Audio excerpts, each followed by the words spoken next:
Well, I'll be getting to your views very shortly in the People's Hour. They've dialed in, mark at gbnews.uk. But first, let's speak to one of my favourite political commentators, historian and journalist, David Oldroyd-Bolt. David, great to see you. Hello, Mark.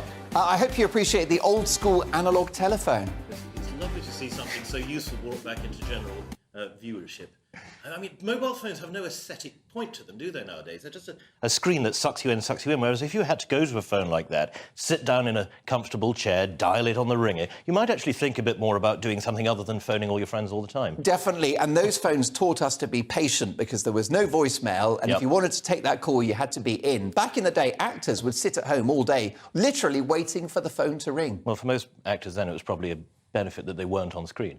I think it's a really good point that we are too easily drawn into the idea that everybody should be instantly contactable, and moreover that you have a call on their time. You know, to text someone and immediately need a reply, or to email someone and want them to get back to you straight away. It's pretty rude, I think. Whereas if you have to take your time, ring them up at a time that's convenient for them, you might A, think about a bit more about what you say, and B, think about whether it's worth saying in the first place. Yes, I mean, I don't exaggerate. I'm the son of a publican, and I'm a child of the 80s. Back in the day, if you wanted to get hold of a gentleman of note, you'd have to find out which pub he drank at, and you would call that pub. You'd say, is Barry in? And the landlady would say, no, never seen it. Yeah, no, he's been busy today, especially if it was his wife calling. And we used to identify people by what they drank. So we'd be like, which Barry? Oh, he's the one that likes half of Foster's. Oh, yeah, I know him. He's not here. Look, it's great to see you. Lots to get through. A deal in the offing with France to tackle the boats crossing the Channel. Is this throwing good money after bad? I think it must be. Look, we talked about this when I was last on your programme 2 weeks ago, that the French are the ones with the final responsibility, but we have already given them a lot of money towards this, and yet it seems to go nowhere near border patrols. It seems to go nowhere near policing migrants, and probably goes into subsidies for French farmers, which, after all, is, you know, a massive issue for them. And the idea that we're somehow going to be able to pay our way out of this, I think, is for the birds.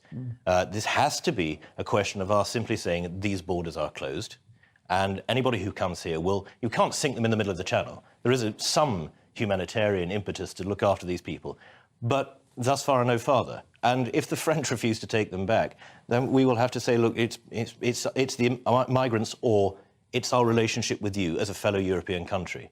And I think as much as people in this country do like to bash the French, they have been reasonable partners since, I think, it was the past 300 years. We fought something like 20 wars together as partners, rather than, you know, the previous 700 years when we fought probably 50 wars against each other. But they have been reasonable. And I think we have to somewhat dial back the rhetoric of, you know, bashing the French because it's amusing, and say, look, this is a problem we have to deal with together. And it's also a question that the rest of Europe needs to put its back into dealing with. The Italians do. We know this, and the Germans, of course, took 1 million migrants under Angela Merkel. But I think we have to accept that as the floodgates open, and I don't mind using that term, and I know it's inflammatory to some people, but how else would you describe it?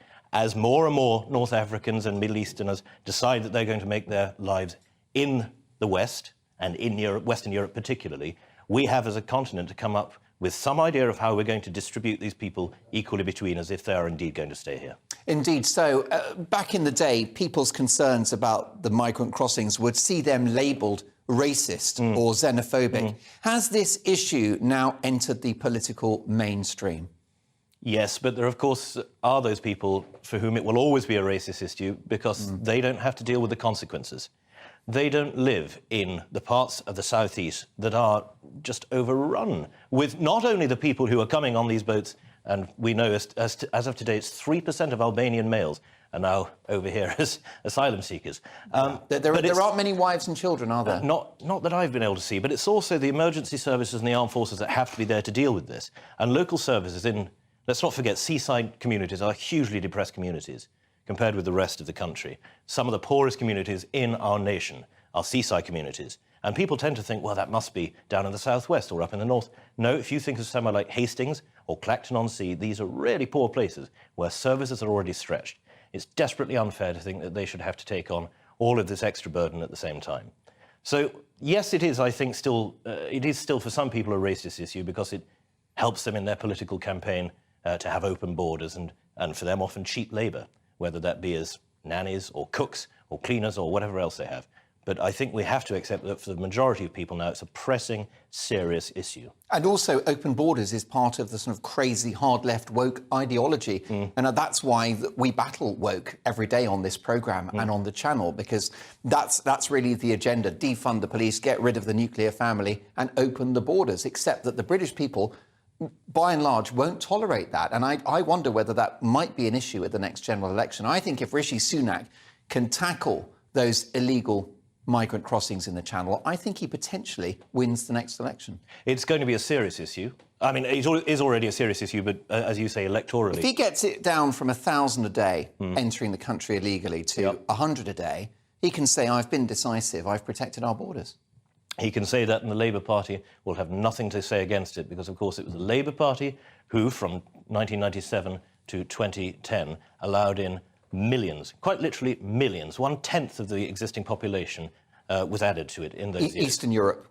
Eastern Europe, because of the accession, of course, to the European Union of those countries, and Tony Blair's refusal to accept, as many other European countries did, a limit on the numbers who could enter in those first years. And why did Blair open the floodgates? Was it because he wanted to show the EU a bit of leg and pave the way to him becoming President of Europe? Well, one of his spin doctors of the time has subsequently said in an article for The Independent some years ago that this was an attempt by New Labour to rub the right's face in diversity. That this was their way of changing the face of the nation. And they did this, I think, twofold and entirely cynically. One was to massively increase the size of the state and the number of people who depended on the state for their livings and for their housing. Therefore, you build in a Labour inbuilt vote. And the other was by bringing in a great many migrants, economic migrants, it must be said, although there were, of course, asylum seekers at the time because of Kosovo and because of other conflicts. But to begin with, they were economic migrants who then felt beholden to that party for giving them a place in this country. And in so doing, they try to wipe out conservatism because, of course, it's not really in Labour's interests to stick with a demos, a populace that has consistently voted Conservative over the previous 100 years. And an economic benefit may have been derived from the influx of Eastern European populations into the UK at that time. Well, yes, to those people, but it held down wages. It held down wages and, of course, used up school places, put more pressure on the NHS and other local resources, which I guess paved the way for Brexit. Oh, that's a very good argument. I wouldn't go with it entirely. I think there are other issues at play, but I think that is a good argument, particularly in what we now call the red wall seats, because local services, which were already pretty stretched, were then stretched absolutely to breaking point. If you can't get a flat, if you can't get a school place for your child near to where you live, if you can't access GP services within a fortnight, for the most fundamental accessible form, or should be accessible form of medical care, and you can't get there when you need it, now, of course, this is going to anger people. And, of course, they're going to ask, why are these people being let in when the state cannot take care of its own people, of British nationals? A big week for Rishi Sunak and his Chancellor, Jeremy Hunt. They've got the mini budget that's coming. It's going to be very important. They're seeking to plug what is called a massive black hole, potentially 30 or 40 billion pounds, depending on which economist you speak to. Are they in danger with tax rises for everyone and spending cuts? Are they at risk of overcorrecting? I think politically they're at risk because people never like spending cuts because they tend to think that they're an axiomatic bad. That is until you, as we've done on this programme many times, explain to them that the reason that the NHS is so overstretched is because of all the other services that they're sucking away the money from it. The reason that you can't get a school place is because you've got masses of unionisation in the midst of the, with teachers who are never actually teaching. They used to be called the pilgrims in the NHS, people who are employed full-time in union business. There's too much fat in the middle. And this has been a case of the NHS, we know, for donkey's years now. It's almost a perennial, intractable problem, that there is this massive managerial layer. And, your viewers could, for instance, go on the NHS job site today and count up how many of the woke jobs there are, how many diversity, equity, inclusion officers are still being advertised for at fairly considerable salaries, 40, 50, 60,000 a year. Now, is that something that we can't think of cutting? Yeah. I think the viewers would accept that they want the NHS to be well funded, but they want it to be on medical services, on practitioners, on nurses, on clinicians. They don't want it to be on diversity inclusion officers. Before we get to our wonderful viewers. Tickets for Peter Kay are going like hotcakes. I think they're already on eBay for about £2,000 a pop. Is Peter Kay the funniest man in the country? I think he's got a very good claim to be so. He's certainly the man who warms people's hearts the most, I think. This is the key to his success. What is it, 13 years since he last toured? And then as soon as he announces this, absolute sellout. And I think brilliant that these tickets are available on eBay. It shows that the free market works.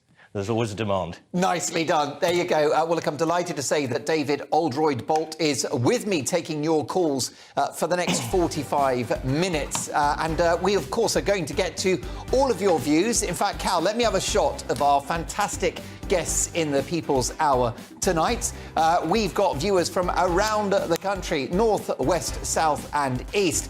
And they'll be tackling the following questions. Is it morally wrong for nurses to go on strike? Do we need ID cards to stop illegal immigration and voter fraud? Plus, should David Walliams be sacked from Britain's Got Talent? All of that to come. See you in 3.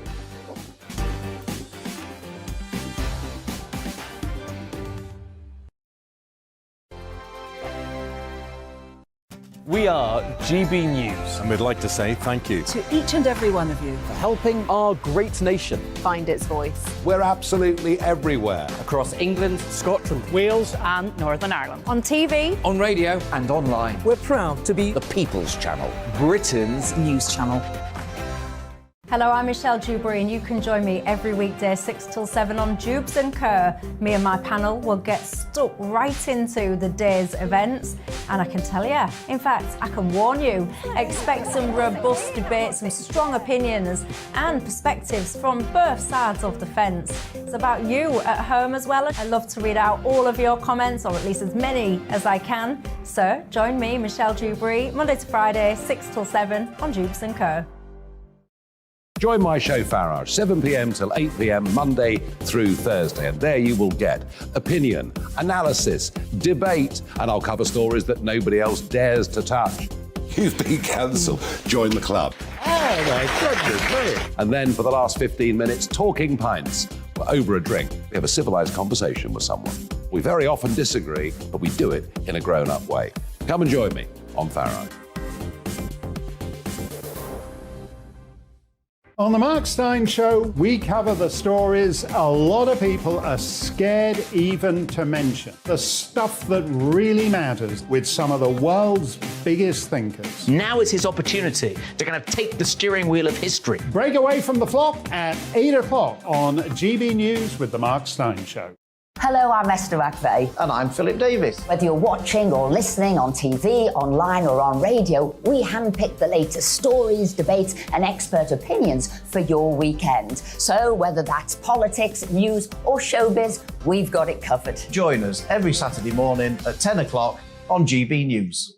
Hello, I'm Alastair Stewart, and I'd invite you to join me at noon on Saturdays and Sundays for Alastair Stewart and Friends. I've been in this business for over 40 years. Now, here at GB News, I've never been happier. I get to choose the big stories that really interest me. We hear what you have to say, and you hear what I have to say. I really hope you can join me, noon on Saturdays and Sundays. I'm Mark Dolan. Join me at 11 on GB News for Headliners, in which I'll be joined by 2 of the UK's top comedians discussing tomorrow's papers. If it's an important story, we'll cover it, but we'll have some fun along the way. Headliners, the late night paper review that won't send you to sleep like the others will. 7 nights a week at 11 p.m. on GB News.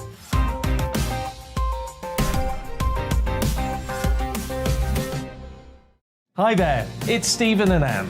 At breakfast from 6 a.m, you'll always be caught up with everything you need to know, the latest headlines, opinions and debates. We'll bring you the good news and the bad, but most of all, we're here for you. Remember, send in your views and let us know what you would like us to talk about. That's because we're your news channel. And every morning at 6 a.m, it's breakfast on GB News.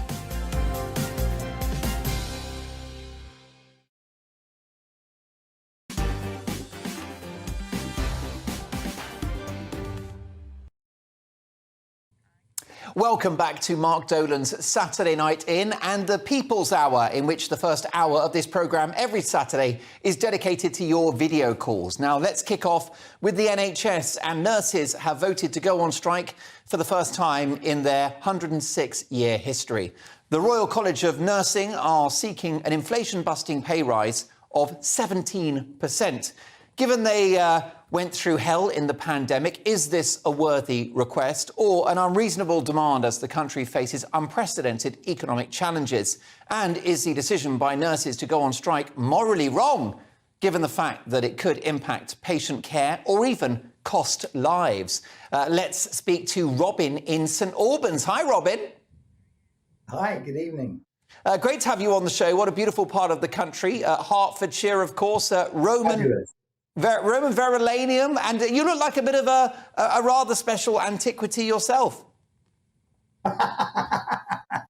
Yes, very much so. But very well preserved, just like one of those coins. Now, Robin, tell me, what do you think about the nurses going on strike? Yes or no? No. I think it's morally wrong for them to go on strike, to be honest with you.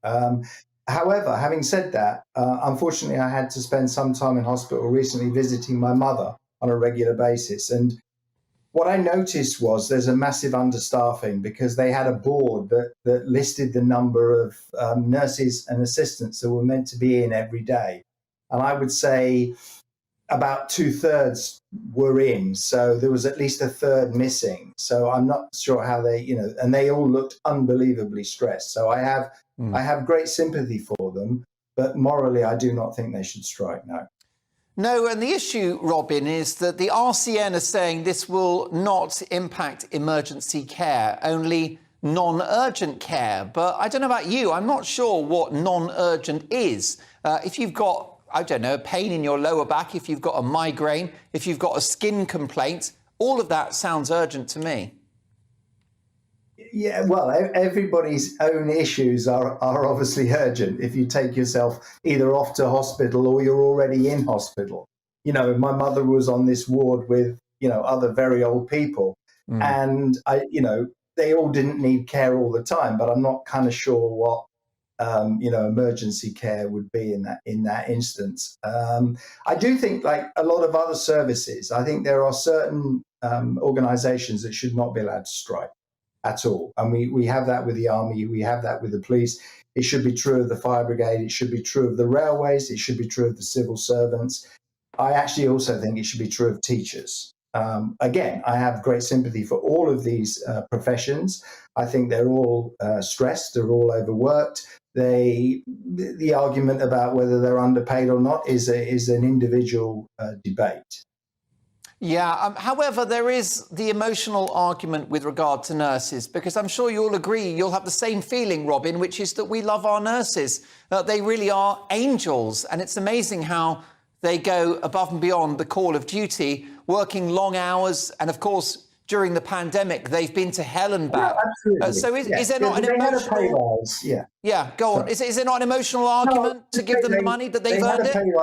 Last year, they have been offered a pay rise now, albeit it's nowhere near inflation. We are in a situation where a year ago we didn't have inflation. Had they been offered 4 or 5% a year ago, they would have probably bitten the hands off of the people that were offering it. But I do think that 17.5% is just unrealistic. Inflation will continue to rise, interest rates will rise. Everybody else will want the same kind of level of pay rise, and it's just not sustainable. Yeah, well, there you go. That's certainly the view of plenty of my viewers to this show, and it's something that I'd like to bring Zachary in on. Let's now catch up with Zachary, who's joining the conversation from Leicester, of course, in the East Midlands. Zachary, welcome to the show. How do you react to what Robin's had to say? As far as Robin's concerned, nurses should be in a group that are never allowed to go on strike. What's your view?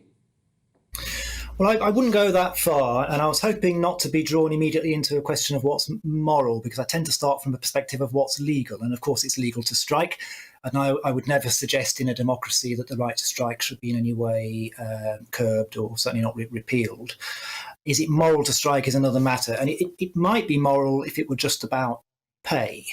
But I'm concerned, not necessarily in regard to the nursing dispute, but I'm concerned that this not being the first industry to be involved in strike action recently, there have been the rail workers and the postal workers.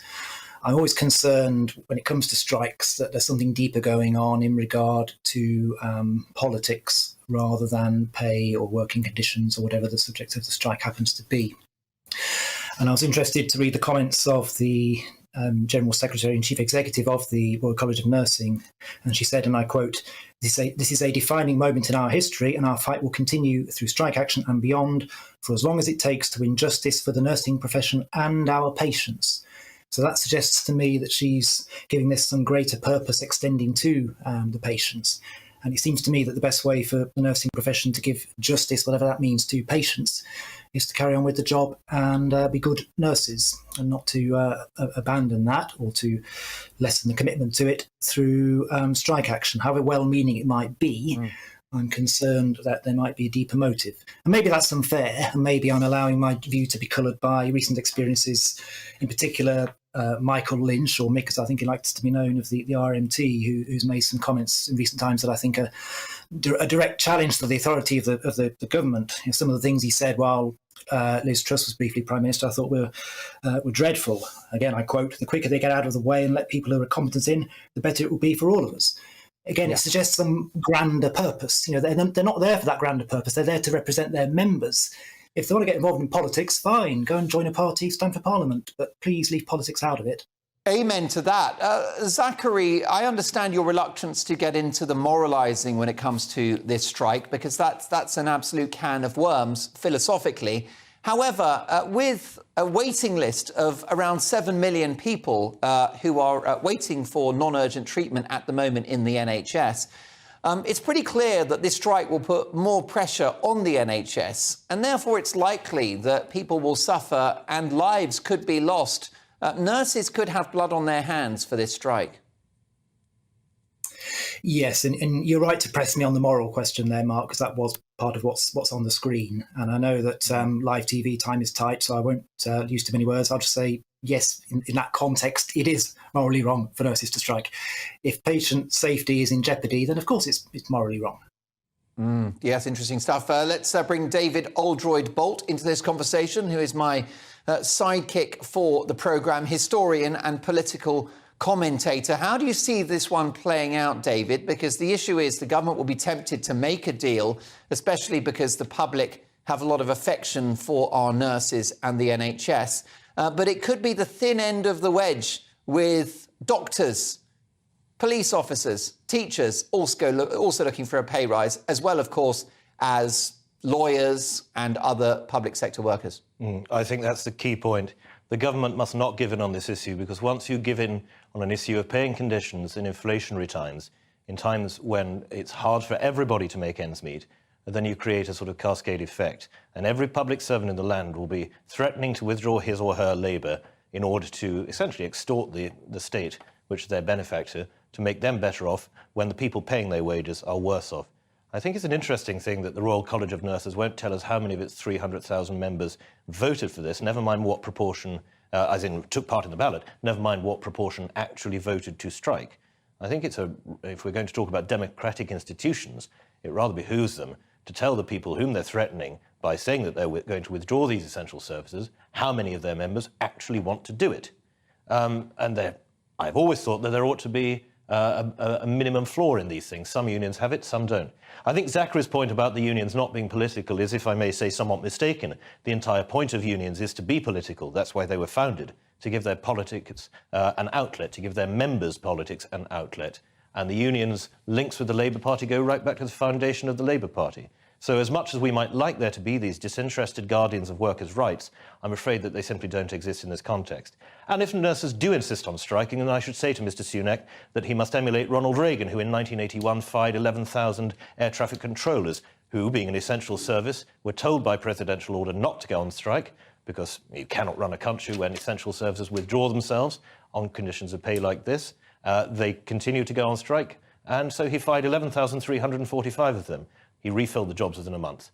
I'm sure there are plenty of people in this country who have the ability to be nurses. I'm sure that many of those are already in the profession, or in the vocation, I would prefer to call it.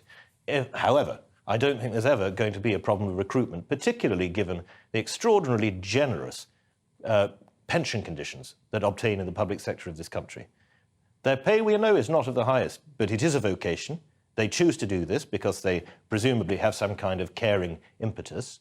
That being so, and those pension arrangements are extraordinarily generous, they should, I think, count themselves lucky that, though they will, of course, suffer, as we will all suffer through inflation, when it comes to their time to retire, they will be in a much better position than all of the people paying their wages who have to fund their own retirements.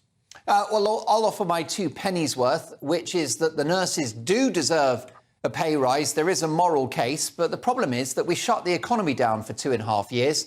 In the failed experiment of lockdowns, we've bust the economy. We now can't afford it. Well done, everyone. But look, folks, I'm going to get back to you on our next topic. But Robin, final thought on this. We've got threatened industrial action from the rail workers, the RMT union, of course, civil servants, teachers, nurses, government lawyers and other public sector professionals. Do you think that the unions could bring down this government? They could. They could certainly have a good attempt at it. You know, I've lived through it before with, Scargill and Maggie Thatcher and all of that. And, it was really particularly grim times. And of course they could, yeah. If they all decided to go out and strike, the country would grind to a halt. I just want to pick up on the point that I don't think you can fire all the nurses, because I'm not sure we can replace them, really. We got rid of, 20,000 policemen, and we still haven't got them back. So, but yeah, it really worries me, and the government has to be strong on this. Robin and Zachary, you've played a blinder. Stick around, because we'll get you back on the People's Hour in a few minutes' time. But it's time now for our next story. Stephen Kinnock of the Labour Party has suggested we could use ID cards to stem illegal immigration, resurrecting a new Labour policy idea from 20 years ago. And the Tories are trying to rush through voter ID legislation. So you'd basically have to prove who you were when you voted in a local or general election. So are ID cards a good way of controlling illegal immigration into this country, or a profound threat to our civil liberties? And would voter ID preserve the integrity of our democracy, or is it a step too far? Let's speak to David Hobbs in Cardiff. Hey, David. Hi, Mark. Good to be on the show. Pleasure to see you. It's great to have you on the programme, and you've got Zachary and Robin to support you in this conversation. First of all, let's talk about ID cards. Do you think it would make it harder for people to enter the country illegally or stay here illegally if everybody had that kind of identification? I've worked in this background in the past. I used to manage UK visa and citizenship application service centres in the UK, and I'm currently a human resources specialist in immigration, working in the public sector in Wales. Firstly, what we must realise is that the UK currently has various ID schemes in place for migrants with time-limited leave to remain, such as international students and temporary workers, etc., as well as people who have been granted settlement indefinite leave to remain in the form of the biometric residence permit, abbreviated to the BRP card. There is also currently a similar ID card in place for asylum seekers after they've been processed by the Home Office, called an application registration card. And that certifies that an asylum claimant can remain in the UK while their application is pending. From the 1st of January 2025, all BRP cards will expire, and anyone who previously had been issued with a BRP card and future applicants will be able to prove their immigration status solely online. This means that we're starting to adopt digital technology, moving away from physical ID cards to prove immigration statuses. And I believe that given austerity, cuts in public spending, and the perpetual cry to remove layers of bureaucracy in a digitising world, it would be a complete waste of time, money and resources to roll out such a scheme to harvest everyone's personal information in the UK and to issue everyone with a physical national ID card. What would it prove that currently that cannot be proved currently?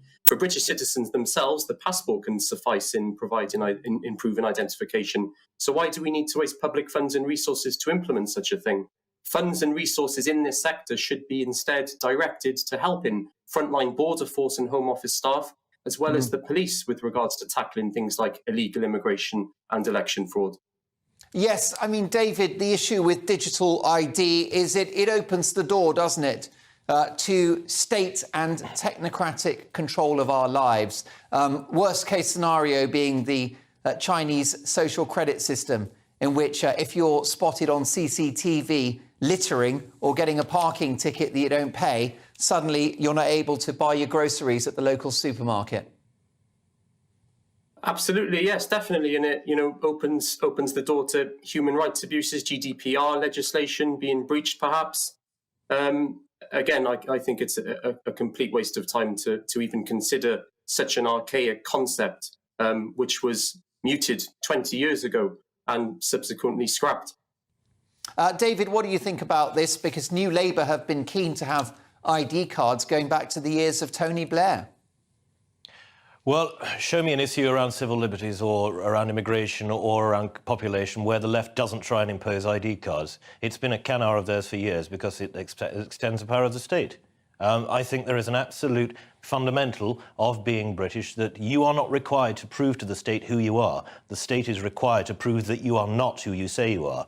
We must not back down on this. It would do damn all about immigration. Once someone's here, they're here, and it would, I'm sure, be very easy, if you were so minded, to walk into any city centre and find someone who would sell you an approximation, whether good or bad, of a national ID card for whatever it's going to cost in very quick order. It would do absolutely nothing about it. As you say, all it does is extend the tentacles of the state yet further into lives that are already too strangled by them.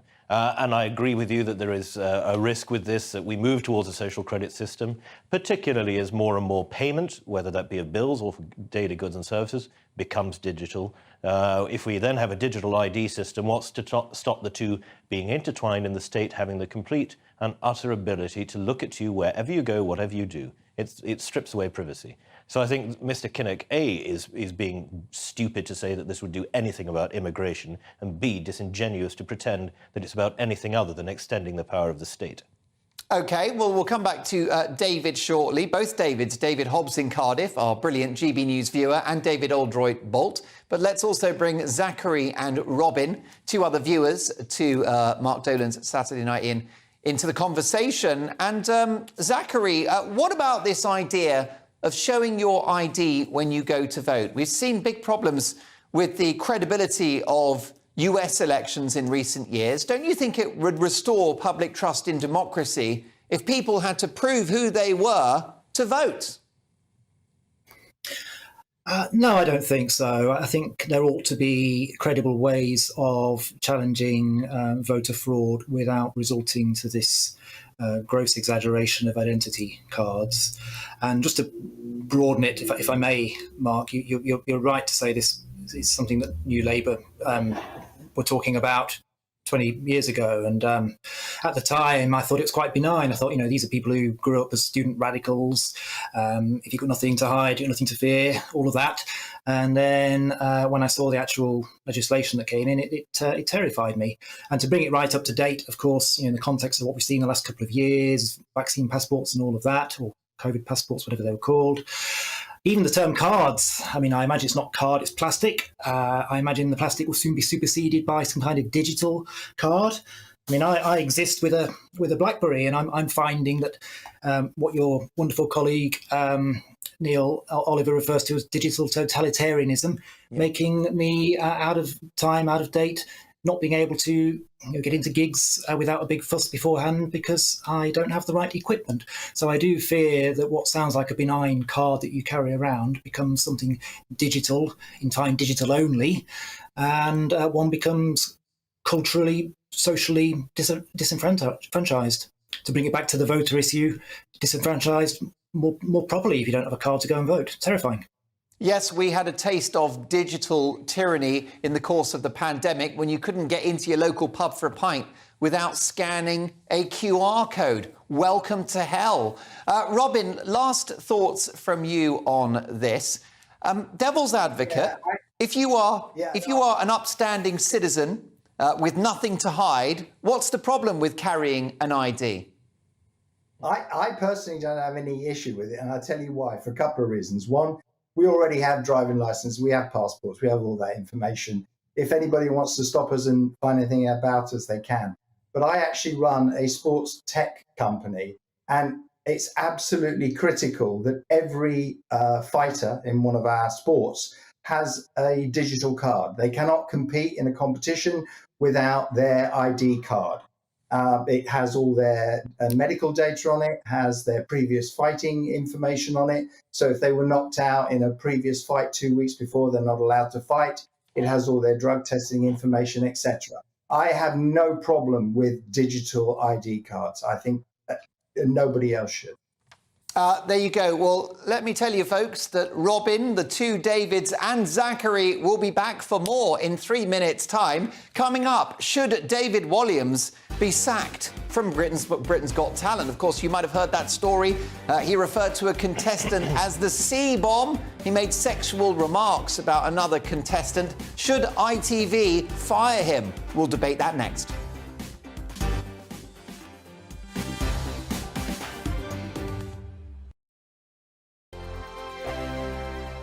We are GB News, and we'd like to say thank you to each and every one of you for bringing us your conversations, for helping our great nation find its voice. We are here for you on radio, television, and online, across England, Scotland, Wales, and Northern Ireland. It's not the BBC, you actually get your facts right. We are proud to be GB News, the People's Channel, Britain's news channel. I'm Dan Wootton. Join me Monday to Thursday from 9 to 11 for the feistiest and most fun news debate on TV, where free speech reigns. I'll bring you a sharp take on the day's biggest stories, bombshell newsmaker interviews, and A-list guests. And I guarantee you, no spin, no bias, no censorship, and no reason to go to bed. That's Dan Wootton Tonight, Monday to Thursdays from 9 on GB News.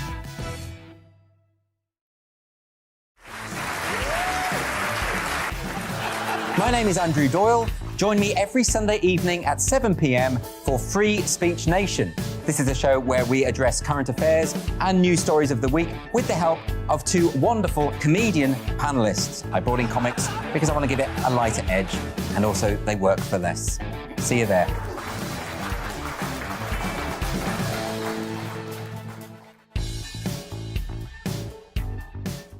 My name's Tom Harwood, and join me 9:30 a.m. every weekday for The Briefing, your one-stop shop for everything you need to know about what's going on in politics today. I wonder if this is a deal that might need to be like the biscuits in this factory, twice baked. Is there not an opportunity here to win out against the extremes? Tom Harwood, GB News. What are you going to do about it?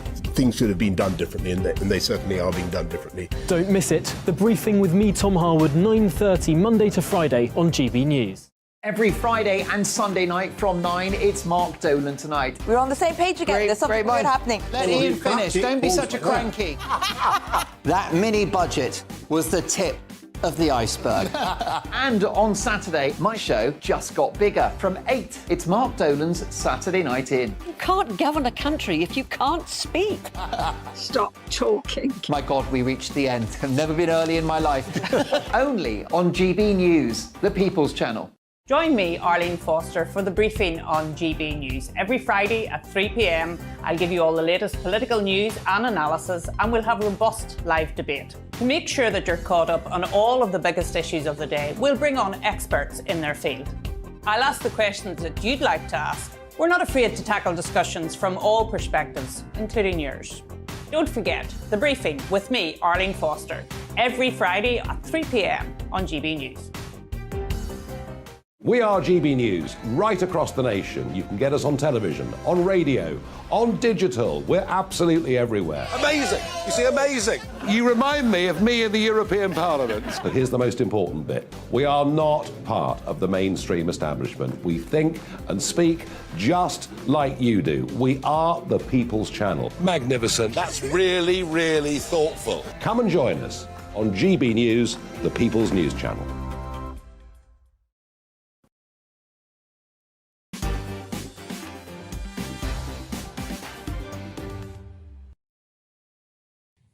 Welcome back to Mark Dolan's Saturday Night In and the People's Hour, in which I'm taking your video calls. If you want to be part of the show next week, drop me an email right now, mark@gbnews.uk.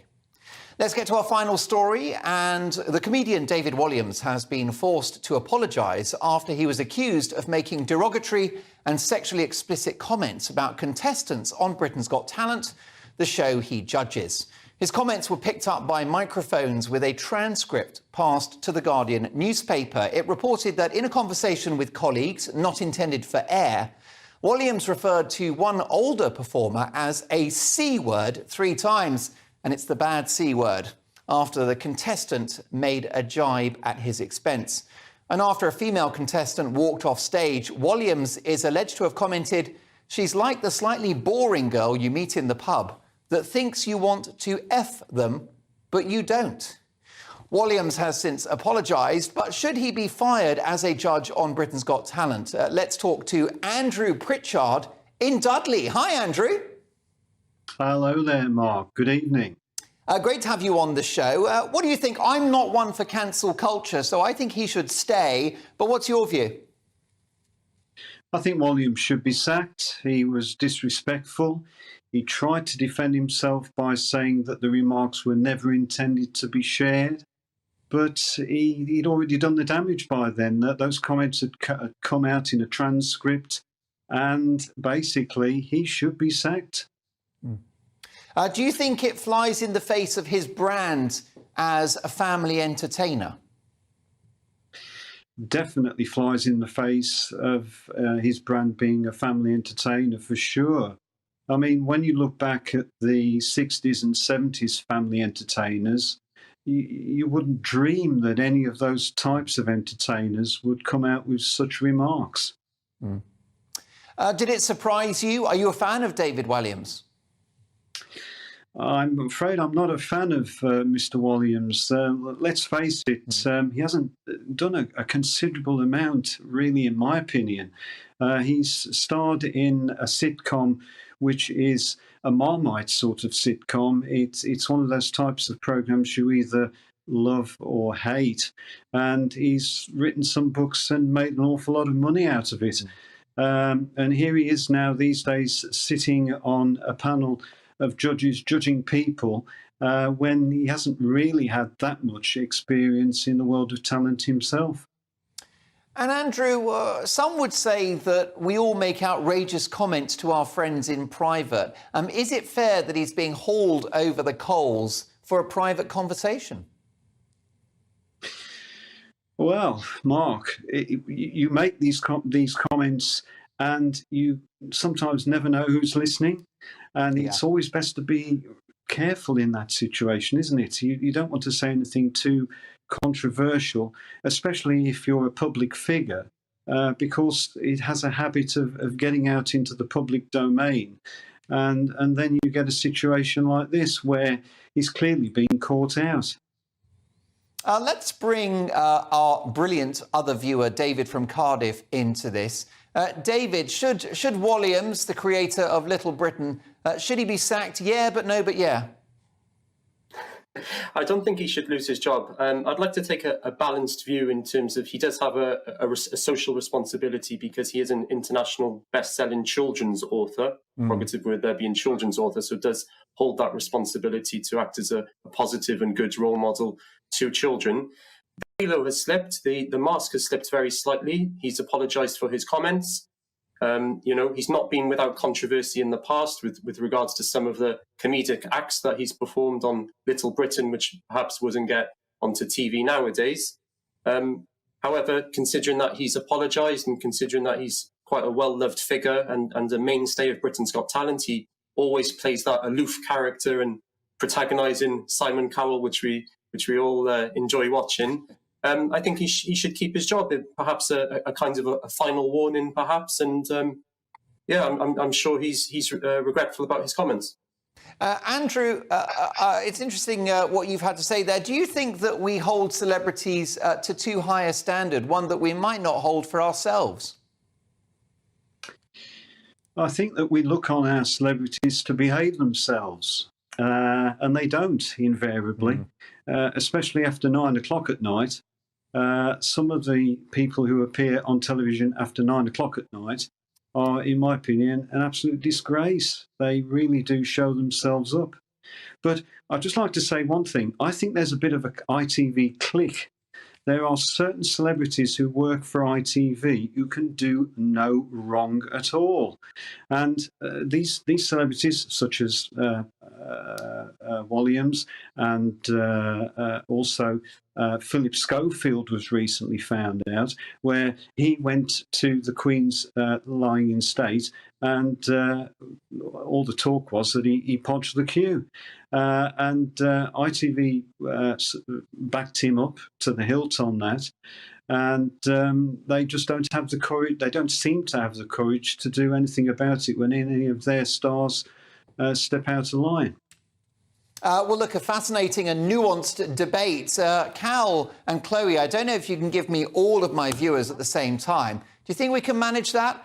Because what I'd love to do is get an overview of what you all think about David Walliams and whether or not he should be fired or whether he should keep his job. So we've got the two Davids, Andrew, Robin and Zachary. Please raise your hand now, including David Oldroyd-Bolt. If you think that Walliams should be fired, raise your hand.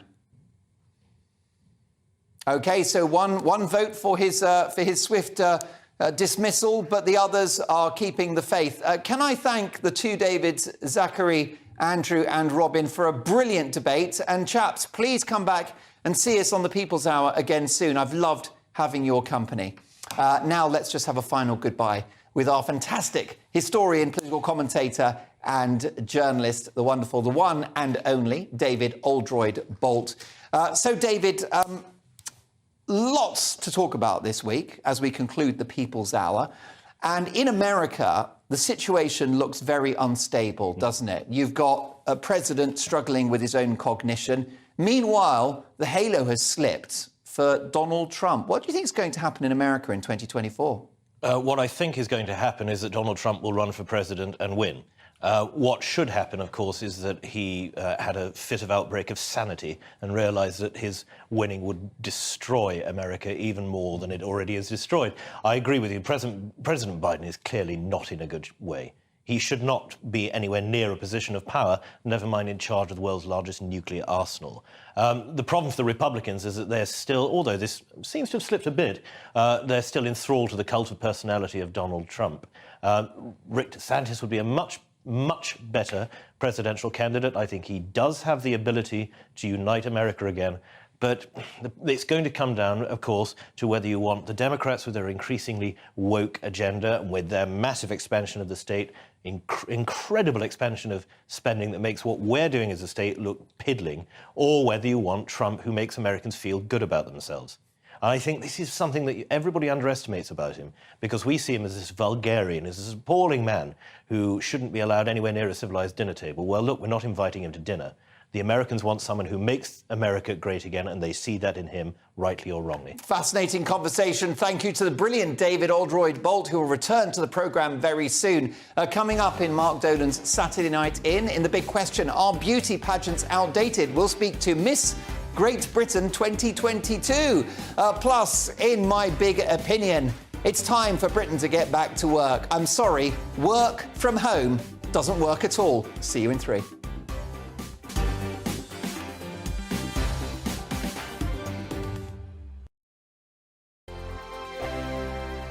Hello there, it's Eamon Holmes here from Breakfast on GB News. We're not just on your television and your screens, you know. We're on DAB plus digital radio, so you can listen to your favourite shows on the move. If you've not yet listened to GB News Radio, it's very simple. We're on your radio player and TuneIn apps, on your smart speaker, phone or tablet, or online at gbnews.uk. Take us with you wherever you go. GB News Radio. You never have to miss a moment of the People's Channel.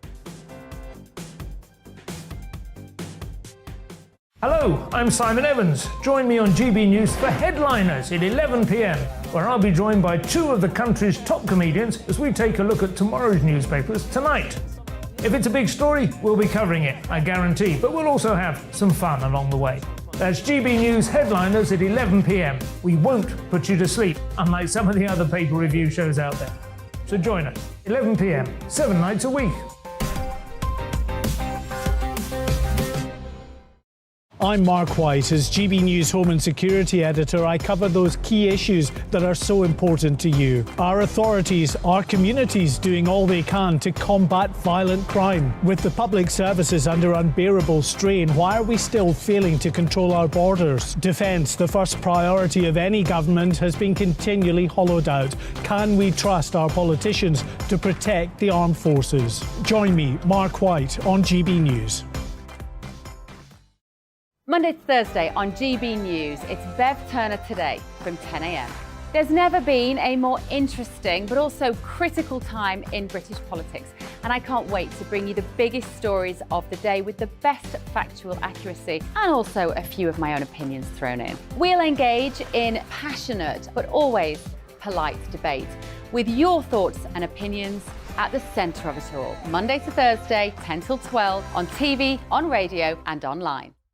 Every morning from 6 o'clock, we'll wake you up with GB News Breakfast with all the stories you didn't know from the night before. So whether it's serious news, entertainment, or your own views from all over our great nation, we're here to kick off your day with a smile. The national media should be reflecting and reporting what's happening here. You will notice the northwestern accents.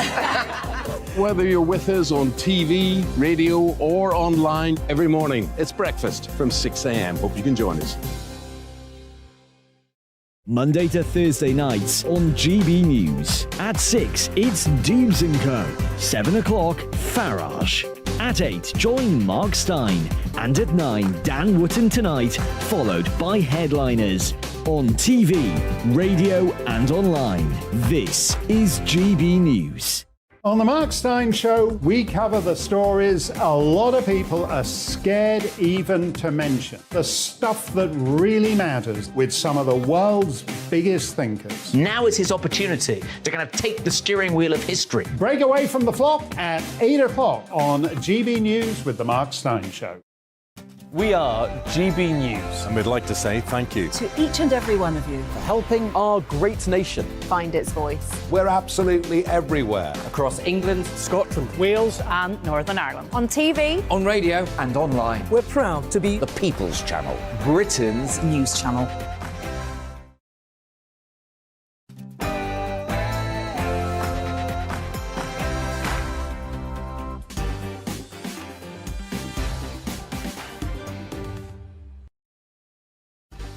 My thanks to our brilliant contributors to the People's Hour. If you want to be part of that show next week, then drop me an email right now, mark@gbnews.uk. The first hour of Mark Dolan's Saturday Night In, dedicated to your video calls. We'll do it a week today. So welcome to the show. In my big opinion, the work from home party is